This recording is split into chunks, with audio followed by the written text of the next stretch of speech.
Hello, every pony. Sorry about this. I'm trying to catch this intruder. Now, who are you? And how the hell did you get on my channel? Hey, what about my dinner, pal? I expect a full refund. Yeah, my co-counsel says that he'll cover you. Why the hell would I do that? Alright, pal, hand over those bits. Go to hell. Oh, you just don't understand who you're dealing with. You fucking moron. God, you're so stupid. Hey, I wonder where I'm at now. Oh, what's that over there? I didn't do it. So, your name is Detective Dick Gumshoe. I see. Why are you whispering your answers? I mean, it's not like it's a secret or anything. The show's creator didn't want to bother your VA for lines? That makes little to no sense. Jet, pull the lever! Oh, pull the other lever. If you haven't already realized, there will be spoilers. Leave now, or forever be spoiled. When we last left our heroines, they were trapped in an empty white void. When suddenly Twilight has an idea. They will use their imagination to craft a brand new story as a way to possibly get back onto the Bookworm's trail. And so, it begins. The first author is Pinkie Pie. She weaves a tale that is a parody of the Lord of the Rings, called One Worm to Rule Them All! And they begin walking. Meanwhile, the Bookworm is busy building a cocoon. 25 pages of walking later, the ponies encounter zombies. And it appears that Pinkie Pie has backed them into a corner when Rainbow Dash takes over the story.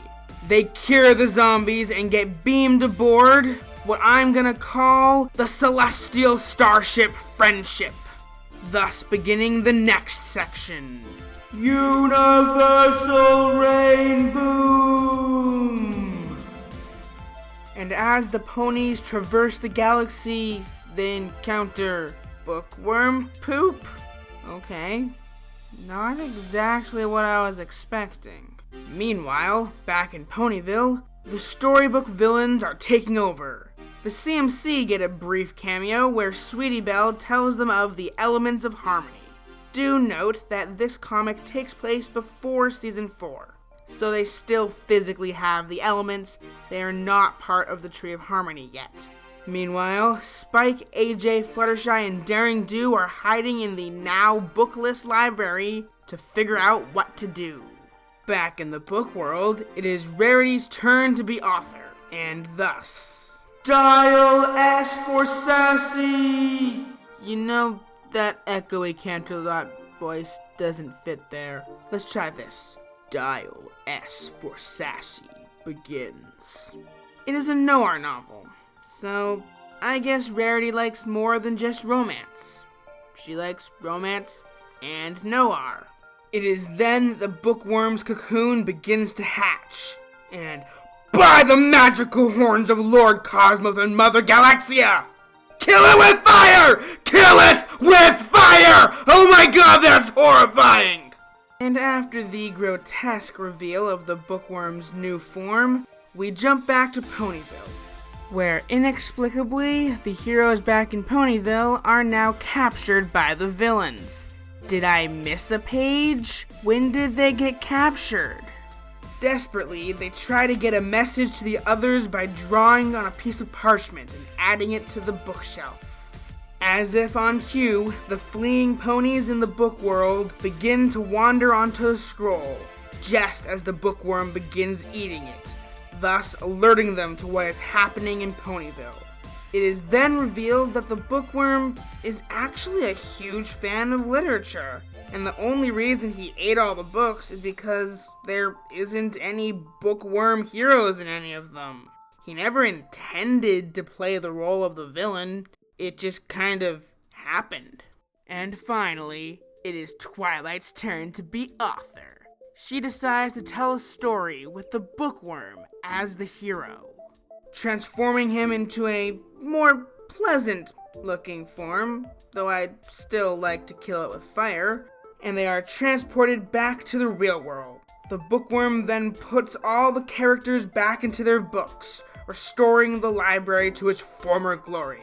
The Bookworm, for some reason, also shrinking in the process. Also, Pinkie Pie gets her hoof back. The end. I would give this comic 4 Oh My Celestia Kill It With Fire bookworms out of 10. I was wrong in my last review. There wasn't as much pacing issues as I thought there would be, though it was still kind of jarring to switch back and forth between the two coinciding stories. However, it was a good thing that the storybook world story took the main focus. Something I did enjoy was all the references on references on references of all the stories the characters told.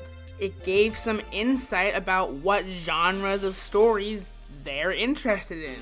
It was especially interesting, though, that their character design would change just ever so slightly depending on the genre of the story that was being told.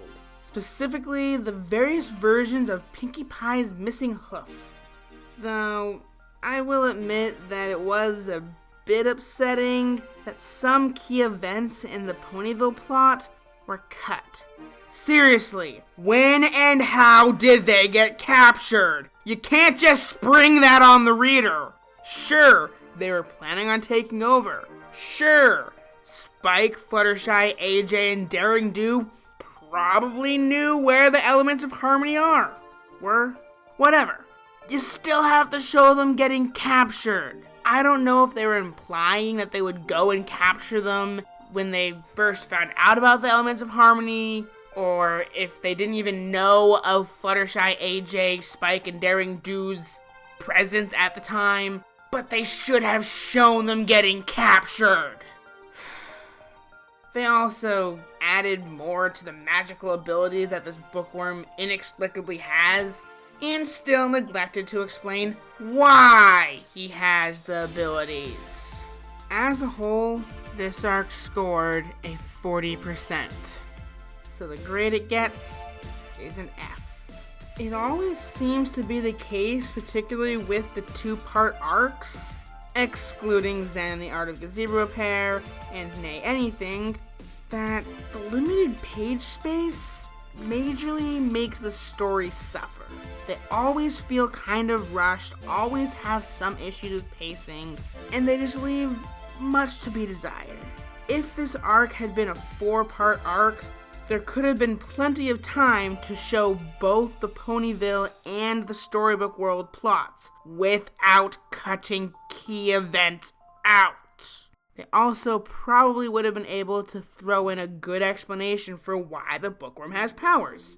But it seems that the bookworm's powers were based on plot convenience. In an actual story, such contrived power sets should be avoided at all costs. Also, something I've been wondering, even in the first part, but just failed to mention it, how come Daring Do was the only good guy character we saw appear in Ponyville? All the other characters that were thrust out of their storybooks into the real world were villains. Seriously, could they not think of any other heroic characters to throw into the mix? Back to my thoughts on the arc as a whole. The moral was kind of meh. It wasn't that good. Creativity and friendship can fix just as many things as knowledge. Though it did have some pretty good implied morals, ones that weren't explicitly said. For example, don't judge a bookworm by its colors. If you eat an entire library, you'll be viewed as the bad guy regardless of what your intentions were. Though in all seriousness, the moral could have been better. But in the end, it is just my 2 bits on the Bookworm. Tell me your 2 bits on this comic or the arc as a whole in the comments below. And while you're down there, why not suggest a possible future spoiler alert and have it read like that Orizen's was? And I will remind you, mispronouncing things is my thing. Anyways, I'm Comic Sans, and I will see you next time for the first review of the Friends Forever comics. Ow! The pie's the limit. Ow. How does that trapdoor even make sense?